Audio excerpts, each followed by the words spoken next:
Acting on a tip-off, a special Udaipur GRP team conducted a targeted search operation across the station platforms and suspected baggage areas.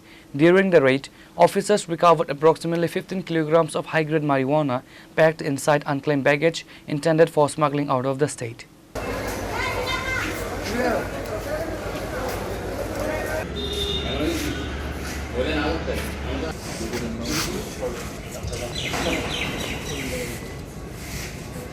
এগুলি আমরা recover করছি 3টা ব্যাগের থেকে প্রত্যেকটা ব্যাগে 5টা করে সন্দেহজনক একটা কন্ট্রাব্যান্ড হতে পারে তো আমরা আপনাদের সামনে সিজ করব।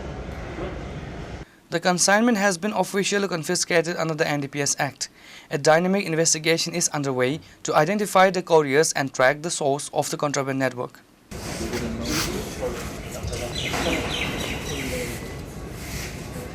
এগুলি আমরা রিকভার করছি 3টা ব্যাগের থেকে প্রত্যেকটা ব্যাগে 5টা করে সন্দেহজনক একটা কন্ট্রাব্যান্ড হতে পারে তো আমরা আপনাদের সামনে সিজ করব। Reported by Rajiv from Udaipur, Chini Khorang.